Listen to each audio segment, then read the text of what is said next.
నమస్కారం ETV news కు స్వాగతం 5 ప్రధాన అంశాలపై కేంద్రం సహకారం అందించాలని ప్రధాని నరేంద్ర మోదీని సీఎం రేవంత్ రెడ్డి కోరారు. హస్తిన పర్యటనకు వెళ్లిన ముఖ్యమంత్రి ప్రధాని నివాసంలో సుమారు గంట పాటు మోదీతో సమావేశమయ్యారు. హైదరాబాద్ మెట్రో రైలు ఫేజ్ 2 కు అనుమతి ఇవ్వాలని కోరారు.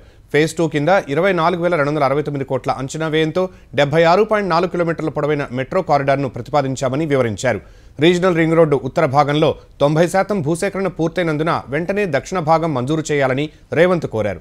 ఉత్తర భాగంతో పాటే దక్షిణ భాగం పూర్తయితే ప్రాంతీయ రింగ్ రోడ్డును పూర్తిగా సద్వినియోగం చేసుకోగలమన్నారు. దక్షిణ భాగం భూసేకరణకు అయ్యే ఖర్చులో సగం భరించేందుకు సిద్ధమని తెలిపారు. ఆర్ఆర్ఆర్ కు సమాంతరంగా రీజనల్ రింగ్ రైల్ ప్రాజెక్టు ప్రతిపాదన ఉందని మోదీకి సీఎం చెప్పారు. రీజనల్ రింగ్ రైలు పూర్తయితే తెలంగాణ సహా ఇతర రాష్ట్రాల్లోని రైలు మార్గాలతో అనుసంధానత సులభమవుతుందని చెప్పారు. రీజనల్ రింగ్ రైలుకు అనుమతి ఇవ్వాలని రేవంత్ కోరారు. సముద్ర మార్గం లేని తెలంగాణకు రీజనల్ రింగ్ రోడ్డు సమీపంలో డ్రై పోర్ట్ అవసరమని, ఆ డ్రై పోర్ట్ నుంచి ఏపీలోని సముద్ర పోర్ట్లను కలిపేందుకు గ్రీన్ఫీల్డ్ రోడ్డును ఆనుకుని రైలు మార్గం మంజూరు చేయాలని మోదీని కోరారు. మూసీ పునరుజ్జీవన ప్రాజెక్టుకు నిధులు ఇవ్వాలని విజ్ఞప్తి చేశారు. సెమీ కండక్టర్ మిషన్ను తెలంగాణలో ఏర్పాటు చేయాలని రేవంత్ రెడ్డి విన్నవించారు. తెలంగాణకు మరో 29 ఐపీఎస్ పోస్టులు మంజూరు చేయాలని కోరారు. తెలంగాణ అభివృద్ధికి సంబంధించి ప్రధాని ముందు పెట్టిన 5 ప్రతిపాదనలకు ఆమోదం తీసుకురావాల్సిన బాధ్యత కేంద్ర మంత్రులు కిషన్ రెడ్డి, బండి సంజయ్పై ఉందని రేవంత్ రెడ్డి అన్నారు.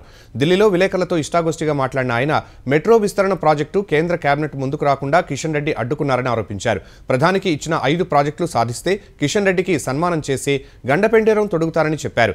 ఎస్ఎల్బీసీ సొరంగ నిర్మాణంలో బీఆర్ఎస్ అధికారంలో ఉన్న 10 ఏళ్లలో ఒక్కరోజు కూడా పని జరగలేదని, కాంగ్రెస్ ప్రభుత్వం వచ్చిన తర్వాతే పనులు పునః ప్రారంభమైనట్టు చెప్పారు. కాంగ్రెస్ కు పేరు వస్తుందనే కారణంతోనే కేసీఆర్ ఎస్ఎల్బీసీ కొనసాగించలేదని, ఆ ప్రాజెక్టును పూర్తిగా మూసివేయాలని ఆలోచించారని సీఎం చెప్పారు. ఎస్ఎల్బీసీ వద్ద ప్రమాదం జరిగిందన్న రేవంత్ రెడ్డి కాళేశ్వరంలో ప్రాజెక్టు నిర్మాణం, డిజైన్, నాణ్యత, నిర్వహణ లోపంతో చోటు చేసుకున్న ఘటన అని తెలిపారు. కాళేశ్వరం ప్రాజెక్టుపై పిటిషన్ వేసిన వ్యక్తి హత్యకు గురయ్యారని, ఆ కేసు వాదించిన వ్యక్తి అనుమానాస్పదంగా మృతి చెందారని చెప్పారు. కేటీఆర్ వ్యాపార భాగస్వామి కేదార్ దుబాయ్లో అనుమానాస్పదంగా చనిపోయారని తెలిపారు.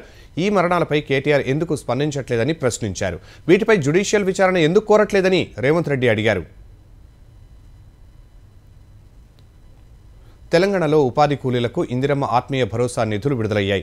ఎమ్మెల్సీ ఎన్నికల కోడ్ అమల్లో లేని ఉమ్మడి రంగారెడ్డి, ఉమ్మడి మహబూబ్ నగర్ జిల్లాల్లో ఉపాధి కూలీలకు ఇందిరమ్మ ఆత్మీయ భరోసా నిధులు జమ చేస్తున్నట్టు ప్రభుత్వం తెలిపింది. జనవరి 26న ఇందిరమ్మ ఆత్మీయ భరోసా పథకాన్ని ప్రారంభించగా ప్రతి మండలంలో ఒక ఊర్లో గ్రామ సభలు నిర్వహించి 18,180 మందికి 6,000 రూపాయల చొప్పున జమ చేసింది. తరువాత మండలి ఎన్నికల కోడ్ అమల్లోకి రావడంతో ఇందిరమ్మ ఆత్మీయ భరోసా నిలిచిపోయింది. ఇప్పుడు కోడ్ అమల్లో లేని ఉమ్మడి మహబూబ్ నగర్, రంగారెడ్డి జిల్లాల్లో 66,240 మంది ఉపాధి కూలీ లబ్ధిదారుల ఖాతాల్లో 39.74 కోట్లు జమ చేసింది. ఈ పథకంలో ఇప్పటివరకు 83,420 మంది ఉపాధి కూలీలకు 50.65 కోట్లు చెల్లించినట్లు ప్రభుత్వం వెల్లడించింది. ఎన్నికల కోడ్ ముగియగానే ఇతర జిల్లాల్లో లబ్ధిదారులందరికీ ఇందిరమ్మ ఆత్మీయ భరోసా నిధులు చెల్లిస్తామని తెలిపింది. శ్రీశైలం ఎడమ కాలువగట్టు ఎస్ఎల్బీసీ టన్నెల్ ప్రమాదంలో చిక్కుకున్న వారి జాడ ఇంకా దొరకలేదు. తెలంగాణ సర్కార్ రప్పించిన సహాయ బృందాలు అవిశ్రాంతంగా ప్రయత్నం చేస్తూనే ఉన్నాయి. టన్నెల్ పైభాగం కూలి లోపల మేట వేసిన మట్టి, రాళ్లు సహాయ బృందాలను ముందుకు వెళ్లనివ్వడం లేదు. సీఎం రేవంత్ రెడ్డి ఆదేశాలతో బోర్డర్ సెక్యూరిటీ ఫోర్స్కు చెందిన సొరంగం నిపుణులను ప్రత్యేకంగా పిలిపించారు. వారితో మంత్రులు ఉత్తమ్ కుమార్ రెడ్డి, కోమటిరెడ్డి వెంకటరెడ్డి సమీక్ష నిర్వహించారు. ఈ సమావేశంలో ఢిల్లీ నుంచి వచ్చిన ఆర్మీ అధికారులు, NDRF DIG, NDRF commandant, navy అధికారి రాబిన్సన్, టన్నెల్ అధికారి, ర్యాట్ మైనర్స్ బృందాలు, తెలంగాణ అధికారులు తదుపరి కార్యాచరణపై చర్చించారు.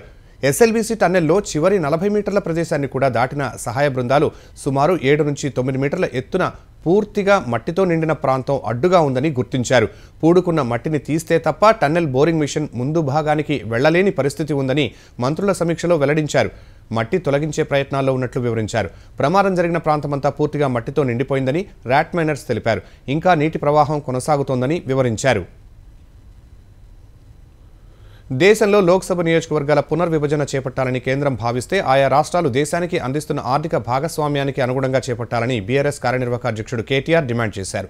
నియోజకవర్గాల పునర్విభజనతో దక్షిణాది రాష్ట్రాలకు అన్యాయం చేయవద్దంటూ తమిళనాడు ముఖ్యమంత్రి స్టాలిన్ సామాజిక మాధ్యమం ఎక్స్లో చేసిన వ్యాఖ్యలకు కేటీఆర్ మద్దతు తెలిపారు. దేశ అవసరాలకు తగ్గట్లు కుటుంబ నియంత్రణను బాగా అమలు చేసిన దక్షిణాది రాష్ట్రాలను శిక్షించడం తగదని పేర్కొన్నారు. దక్షిణాది రాష్ట్రాల పనితీరును పరిగణలోకి తీసుకోకుండా పునర్విభజన చేయడం ప్రజాస్వామ్య, సమాఖ్య స్ఫూర్తికి విరుద్ధమన్నారు. అన్నారు. దేశ నిర్మాణానికి తెలంగాణ, దక్షిణాది రాష్ట్రాలు చేస్తున్న కృషిని ఎవరూ విస్మరించలేరని కేటీఆర్ స్పష్టం చేశారు. దేశ జనాభాలో 2.8% మాత్రమే కలిగిన తెలంగాణ దేశ జీడీపీకి 5.2% భాగస్వామ్యం అందిస్తోందని గుర్తు చేశారు. డీలిమిటేషన్ వల్ల తమిళనాడు సహా దక్షిణాదిలోని ఏ రాష్ట్రానికి పార్లమెంట్లో ప్రాతినిధ్యం తగ్గదని కేంద్ర హోంమంత్రి అమిత్ షా స్పష్టం చేశారు. దక్షిణాది రాష్ట్రాలకు కనీసం ఒక్క సీటు కూడా తగ్గదని హామీ ఇచ్చారు. తమిళనాడులోని 5 జిల్లాల్లో బీజేపీ కార్యాలయాలను షా ప్రారంభించారు. ఈ సందర్భంగా కోయంబత్తూరులో ఏర్పాటు చేసిన సభలో ఆయన మాట్లాడారు. తమిళనాడుకు మోదీ ప్రభుత్వం 5,000 కోట్లు ఇచ్చిందని సీఎం స్టాలిన్ చెప్పేవి అబద్ధాలని అన్నారు. దేశ వ్యతిరేక అవినీతి డీఎంకే ప్రభుత్వాన్ని మార్చే సమయం వచ్చిందని వ్యాఖ్యానించారు. తమిళనాడులో శాంతి భద్రతలను కాపాడటంలో డీఎంకే ప్రభుత్వం విఫలమైందని అమిత్ షా విమర్శించారు. బాంబు పేలుళ్ల సూత్రధారుల అంత్యక్రియలకు భద్రత కల్పించారని మండిపడ్డారు. 2026లో తమిళనాడులో ఎన్డీఏ ప్రభుత్వం ఏర్పాటు చేస్తామని అమిత్ షా జోస్యం చెప్పారు. మహాశివరాత్రి పర్వదినోత్సవాన మహాకుంభమేళా జరుగుతున్న కుంభనగర్ హరహర మహాదేవ నామస్మరణతో మార్మోగుతోంది. మహాకుంభమేళా చివరి రోజైనందున అర్ధరాత్రి తర్వాత నుంచే ప్రత్యేక స్నానాలు చేస్తున్నారు. నేపాల్ సహా దేశం నలుమూలల నుంచి తండోపతండాలుగా వచ్చిన భక్తులు పుణ్యస్నానాలు చేస్తున్నారు. చాలామంది నిర్ణీత సమయానికి ముందే స్నానాలు చేయగా కొందరు బ్రహ్మముహూర్తం వరకు వేచి ఉండి త్రివేణి సంగమంలో పుణ్యస్నానాలు చేశారు. ఉదయం 6 గంటల వరకు త్రివేణి సంగమంలో దాదాపు 50 లక్షల మంది పుణ్యస్నానాలు చేసినట్టు యూపీ ప్రభుత్వ వర్గాలు తెలిపాయి. ఇప్పటి వరకు 65 కోట్ల మంది పుణ్యస్నానాలు చేసినట్లు ప్రకటించాయి. యూపీ ముఖ్యమంత్రి యోగి ఆదిత్యనాథ్ లఖనౌలోని తన నివాసంలో అధికారులతో కలిసి ఉదయం 4 గంటల నుంచి మహాకుంభమేళాపై ఎప్పటికప్పుడు సమీక్షిస్తున్నారు. మహాశివరాత్రి వేళ దేశంలోని శైవ క్షేత్రాలు భక్తులతో కిటకిటలాడుతున్నాయి. మహారాష్ట్ర, మధ్యప్రదేశ్, ఉత్తరప్రదేశ్లో ఉదయం నుంచే భక్తి శ్రద్ధలతో పరమేశ్వరుణ్ణి దర్శించుకుంటున్నారు. మధ్యప్రదేశ్ ఉజ్జయినిలోని శ్రీ మహాకాళేశ్వర్ జ్యోతిర్లింగ ఆలయంలో పరమేశ్వరుడికి భస్మహారతి నిర్వహించారు. ప్రముఖ శైవ క్షేత్రం వారణాసి భక్తులు, సాధువులతో కిటకిటలాడుతోంది.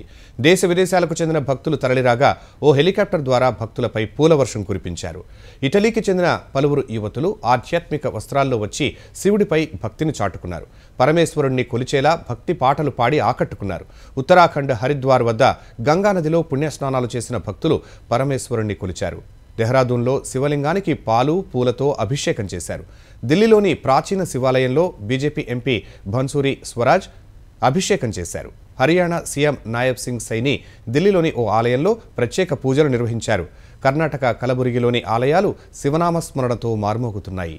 బెంగళూరులోని శివోహం శివ ఆలయానికి ఉదయం నుంచే భక్తులు తరలివస్తున్నారు. ఒడిశా భువనేశ్వర్లో లింగరాజ దేవాలయం భక్తులతో కిటకిటలాడింది. తమిళనాడులోని రామేశ్వరంలో ప్రత్యేక పూజలు చేశారు. నేపాల్ కాఠ్మండూలో పశుపతినాథ్ ఆలయం భక్తులతో కిక్కిరిసిపోయింది. మహాశివరాత్రి వేళ తెలుగు రాష్ట్రాల్లోని శైవ క్షేత్రాలు భక్తులతో కిటకిటలాడుతున్నాయి. పరమశివుని దర్శనం కోసం తెల్లవారుజాము నుంచే భక్తులు బారులు తీరారు. శ్రీశైలంలోని మల్లన్న దేవస్థానం లక్షలాది భక్తులతో కిటకిటలాడుతోంది.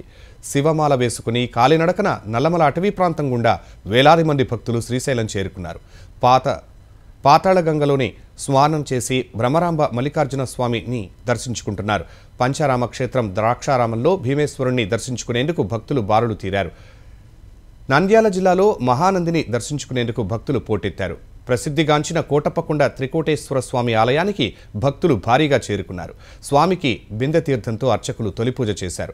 పల్నాడు జిల్లా అమరావతి అమరేశ్వర ఆలయంలో మహాశివరాత్రి వేడుకలు అంగరంగ వైభవంగా సాగుతున్నాయి. తిరుపతి జిల్లా శ్రీకాళహస్తీశ్వర ఆలయానికి భక్తులు పెద్ద ఎత్తున పోటెత్తారు. దక్షిణ కాశీగా పేర్గాంచిన వేములవాడ రాజన్న ఆలయానికి రాష్ట్ర నలుమూలల నుంచి భక్తులు పెద్ద ఎత్తున తరలివస్తున్నారు. వరంగల్లోని 1000 స్తంభాల గుడిలో మహాశివరాత్రి వేడుకలు అంగరంగ వైభవంగా సాగుతున్నాయి. కాళేశ్వరంలోని త్రివేణి సంగమంలో భక్తులు పుణ్యస్నానాలు ఆచరించి దీపదానాలు, గోదావరి మాతకు విశేష పూజలు చేస్తున్నారు. ములుగు జిల్లా పాలంపేటలోని రామప్ప రామలింగేశ్వర స్వామి ఆలయం భక్తులతో కిక్కిరిసిపోయింది. మహాశివరాత్రి పర్వదినాన కొవ్వూరు నియోజకవర్గం తాడిపూడిలో విషాదం చోటు చేసుకుంది. గోదావరిలో స్నానానికి దిగి 5 యువకులు చనిపోయారు. శివరాత్రి వేళ కళాశాలకు సెలవు కావడంతో ఇంటర్మీడియట్ స్నేహితులు నదీ స్నానానికి వెళ్లారు. నది మధ్యలో ఉన్న ఇసుక ర్యాంపులోకి ప్రవేశించిన వారు అక్కడ ఇసుక జారడంతో నదిలో పడిపోయారు. 6 ఒడ్డుకు చేరుకోగా 5 గల్లంతయ్యారు. ఒకరిని కాపాడే క్రమంలో మరొకరు గల్లంతైనట్టు ప్రత్యక్ష సాక్షులు తెలిపారు. ఇది తెలిసిన వెంటనే గజ ఈతగాళ్లను రంగంలోకి దించిన పోలీసులు 5 మృతదేహాలను వెలికితీశారు. ఈ ఘటనలో చనిపోయిన వారిలో తిరుమలశెట్టి పవన్, అనిశెట్టి పవన్, దుర్గా ప్రసాద్, గణేష్, ఆకాష్ ఉన్నారు. మృతుల బంధువులను పరామర్శించిన టీడీపీ ఎమ్మెల్యే ముప్పిడి వెంకటేశ్వరరావు బాధిత కుటుంబాలను ఆదుకుంటామని తెలిపారు. సత్యవర్ధన్ కిడ్నాప్ కేసులో అరెస్ట్ అయి పోలీసు విచారణ ఎదుర్కొంటున్న వైసీపీ నేత వల్లభనేని వంశీ రెండవ రోజు విచారణ ముగిసింది. విజయవాడ జైలు వద్ద ఉదయం 10 గంటలకు వంశీని అదుపులోకి తీసుకున్న పోలీసులు జీజీహెచ్లో వైద్య పరీక్షల తర్వాత కృష్ణలంక పోలీస్ స్టేషన్కు తీసుకువెళ్లారు. కృష్ణలంక పోలీస్ స్టేషన్లో సుమారు 5 గంటల పాటు విచారించారు. వంశీతో పాటు మరో 2 నిందితులను పోలీసులు కస్టడీలోకి తీసుకోగా ముగ్గురిని వేర్వేరుగా 3 ఏసీపీలు విచారించారు. సాంకేతిక సాక్ష్యాల ఆధారంగా నిందితులను విచారించిన పోలీసులు సత్యవర్ధన్ కిడ్నాప్, బెదిరింపుల వెనుక ఎవరున్నారని ప్రశ్నించినట్లు సమాచారం. సత్యవర్ధన్ను హైదరాబాద్, విశాఖ ఎవరు తీసుకువెళ్లారని ప్రశ్నించినట్లు తెలిసింది. విచారణ తర్వాత వంశీకి జీజీహెచ్లో వైద్య పరీక్షలు చేయించి విజయవాడ జిల్లా జైలుకు తీసుకువెళ్లారు. హైదరాబాద్లో అంబర్పేట్ ఫ్లైఓవర్ పై నుంచి రాకపోకలు ప్రారంభమయ్యాయి. స్థానిక పార్లమెంటు సభ్యుడు కేంద్ర మంత్రి కిషన్ రెడ్డి ఆదేశంతో అంబర్పేట ఫ్లైఓవర్పై ఈ ఉదయం నుంచి రాకపోకలకు అనుమతి ఇచ్చారు. ఫ్లైఓవర్ పనులు దాదాపు పూర్తయ్యాయి. అయితే కింద భాగాన రోడ్డు నిర్మాణం, గ్రీనరీ, బ్యూటిఫికేషన్ కార్యక్రమాలను పూర్తి చేసి అధికారికంగా మరికొన్ని రోజుల్లో ప్రారంభించనున్నారు. అంతవరకు ప్రయాణికుల సౌకర్యార్థం బ్రిడ్జిపై రాకపోకలను అనుమతించాలని కేంద్ర మంత్రి కిషన్ రెడ్డి అధికారులను ఆదేశించారు. శివరాత్రి సందర్భంగా పై వంతెన అందుబాటులోకి రావడంతో స్థానికులు హర్షం వ్యక్తం చేస్తున్నారు. అమెరికాలో $5 మిలియన్ పెట్టుబడి పెట్టే సంపన్న వలసదారులకు పౌరసత్వం కల్పించేలా గోల్డ్ కార్డు వీసాలు ఇవ్వనున్నట్టు ఆ దేశ అధ్యక్షుడు డొనాల్డ్ ట్రంప్ ప్రకటించారు. ఇందుకోసం 35 ఏళ్లుగా అమల్లో ఉన్న వీసా పాలసీని మార్చే యోచనలో ఉన్నట్టు తెలిపారు. గోల్డ్ కార్డు వీసాలు పొందేవారు మరింత ధనవంతులవుతారని, విజయాలు సాధిస్తారని ట్రంప్ పేర్కొన్నారు.